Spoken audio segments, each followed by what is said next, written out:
There was a time when going online wasn't something that happened automatically. You couldn't carry the internet in your pocket. It didn't follow you everywhere. It didn't constantly demand your attention. The internet was a destination. You went to it. And getting there was an event. You sat in front of a huge computer monitor, you clicked connect, then came the sounds.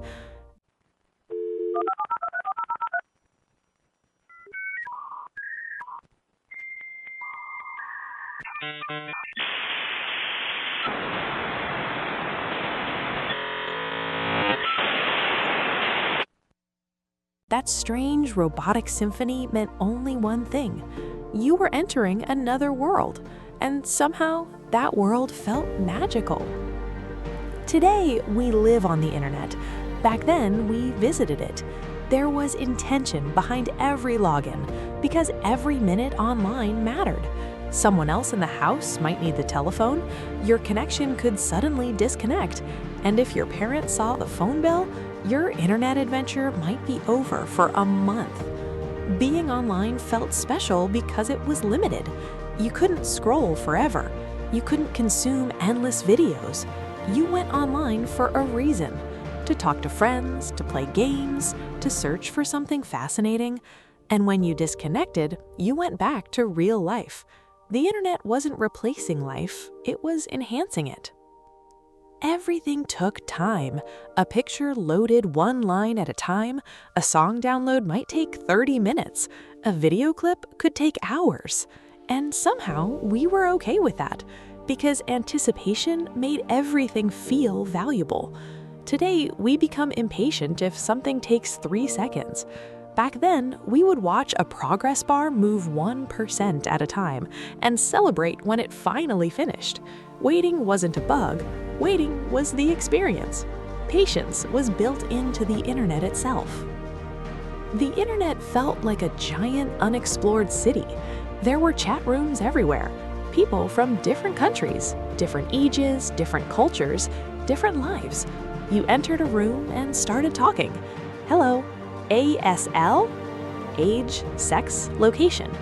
3 letters that defined an entire era of online communication. You never knew who you were going to meet. There was mystery, there was excitement, and strangely enough, there was innocence too. The internet felt smaller and somehow more human.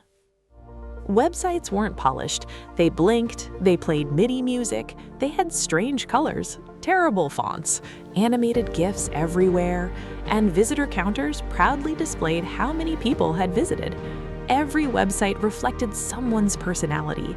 The internet felt handmade, messy, creative, experimental. No algorithms deciding what you should see, no endless feeds designed to keep you scrolling.